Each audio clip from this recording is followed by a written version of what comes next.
First of all, thanks for inviting me. It's also my first time being here on the Podcar City, although I already was in Berlin, but I'm coming from Berlin. So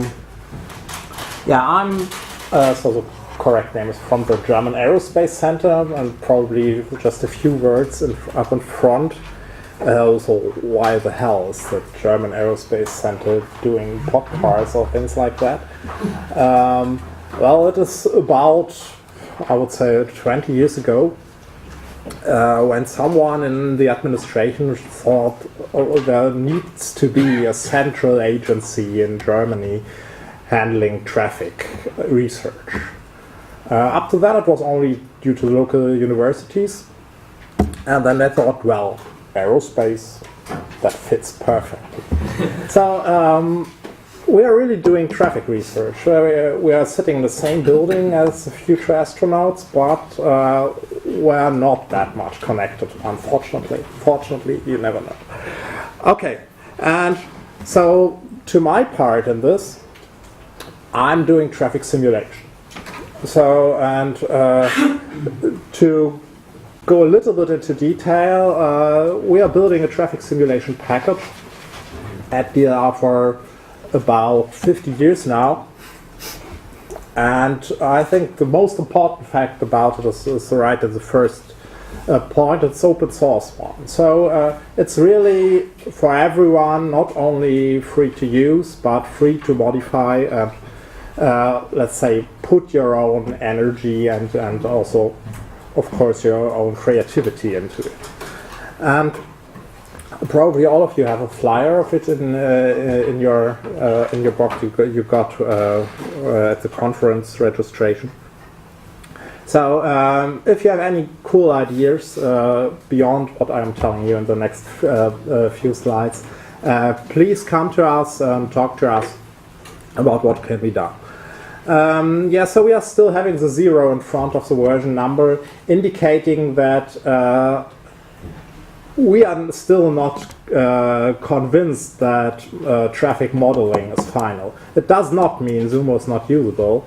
It's just the point that we are thinking there's still no universally agreed upon model on how you want to model traffic.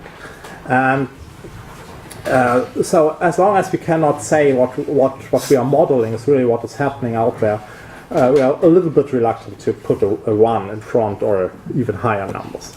But that's maybe not so important.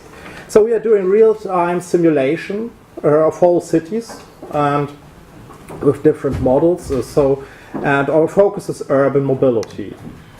So of course we started with the streets, but now, well, Zumo is expanding into all areas, let's say. Maybe an important thing to notice here is also that Zumo has an interface to the outside, so an API basically, where you can connect various tools to and let's say direct the vehicles you want the way you want them to. Okay, so what can be done? You can in fact do everything you want. So every vehicle you want to put into the simulation you can. So we already did ships which were more or less vehicles on blue streets, but nevertheless. But we have models. We are working on models for bicycles. We are working on pedestrian models, and also we have public transport, of course. We do containers and things like that.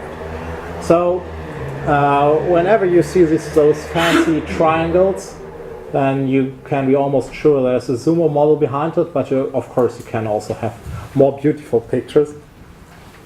And so that not everyone here is dying death by PowerPoint, let's say, I will show a little bit of a simulation live here, and I hope it works. So that is where really one of our models now is running for the city of Braunschweig. So this is only one junction there, but you can really move out and see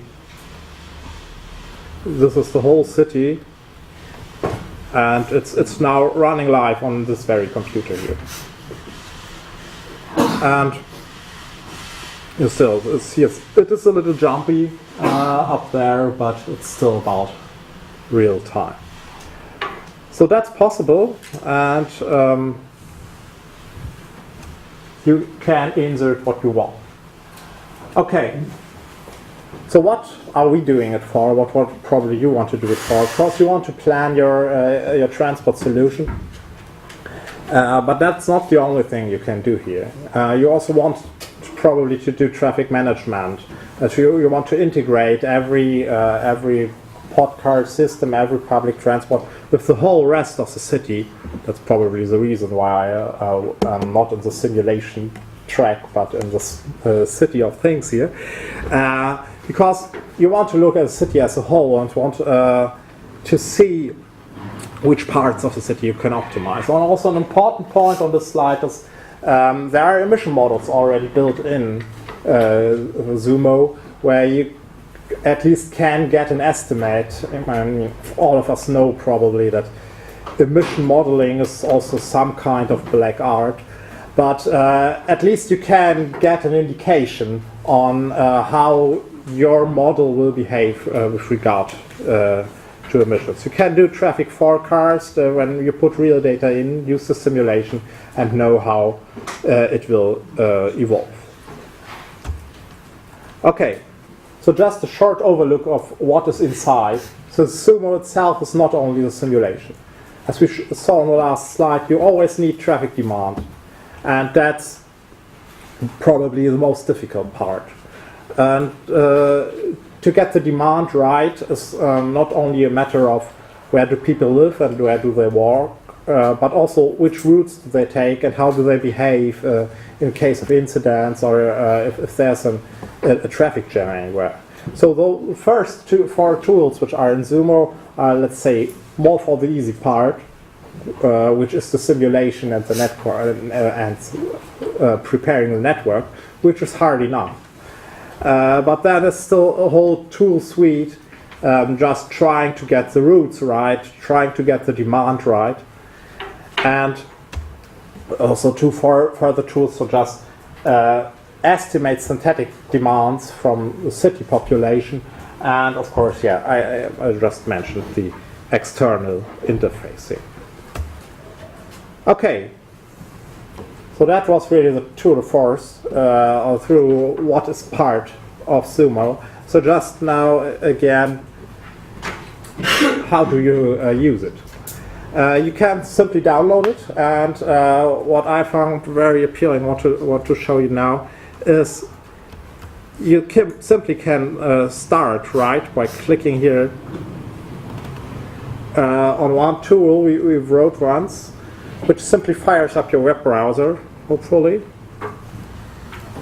Does it? Yeah, probably it does.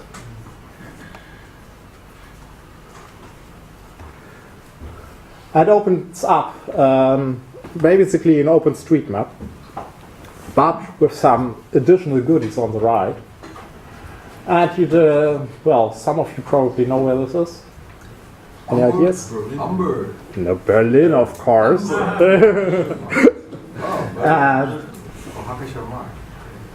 But you can simply move to where we are.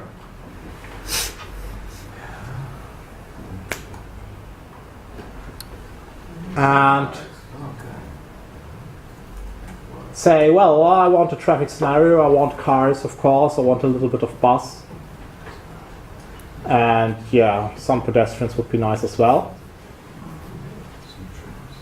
And then there it goes. Of course, I said before, the real hard part is not happening here because, of course, we do not have an open source for traffic demand data here. So this is only a map and some randomly generated traffic. But nevertheless, you did 3 clicks and you have your traffic simulation.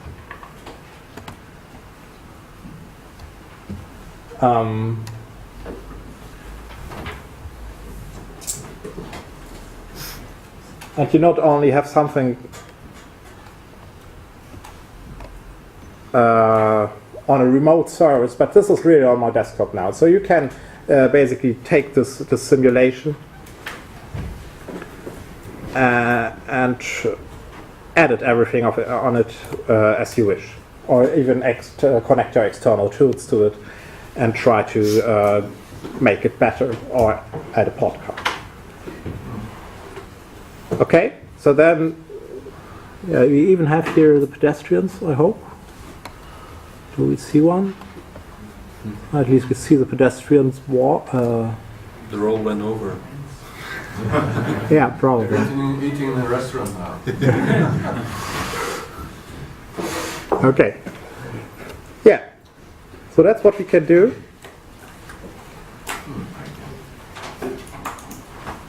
But of course, there are still things to add. So another important things which I wanted to present here for, especially let's say for the more technical people, is it's not hard to remote control your simulation. So what you see here is in this 10 lines of Python code, if you subtract the commands, is still a complete traffic light control. Well, which is not very elaborate. I mean, it does nothing else but looking whether there is a vehicle coming, and if it comes, it switches the traffic light. But still, it's only 10 lines of code, and you can control your traffic light. And connect directly to the simulation. So everything in there, connecting is in the init part, closing the simulation is in the last part. Everything there. So it's really easy, and everything, if you want, you can use it in your favorite programming language, because the protocol is open. But if you do not want to implement the client all by yourself, there are already available clients in several programming languages. So now maybe to the most interesting part. So what did we do for Podcars already? So we had some projects, maybe. Although it's rather a little bit one of the older ones, a city mobile demonstrator in Rome, where we did an evaluation, and I hope it's still running. Yeah, there it is.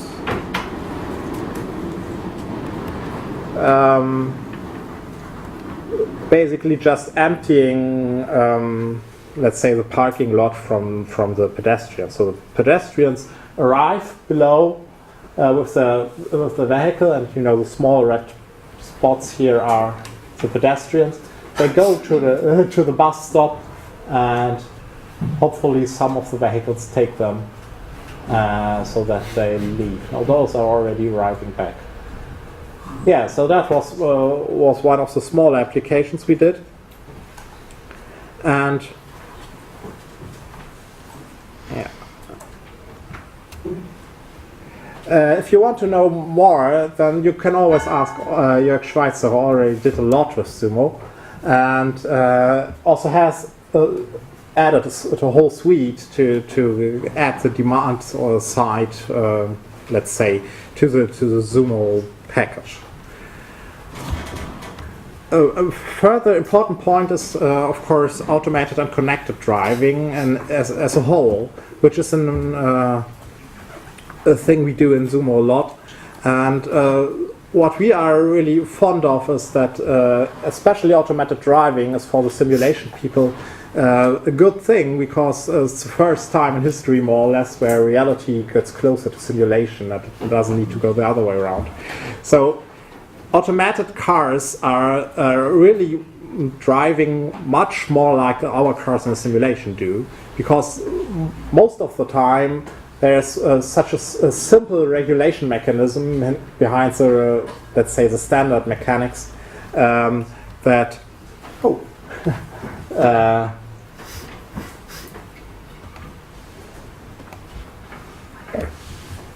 that's very much easier to model in a simulation than the behavior of a human. And also this the approach of remote controlling everything, which you have in in automated and connected driving is very much akin to what we do in simulation. There are several frameworks available to for doing connected simulations and network simulation with Sumo, and also we had several platooning applications which were modeled using this tool. Okay, so to round it up, I hope every one of you is keen on trying something with the simulation tool. So this is the website where you can download it. Also the contact address. It's also on the flyer. And if you're interested and want to know more, you can always contact me. But you can always come to the Sumo conference. The next one is taking place in Berlin and at the beginning of May. Thank you.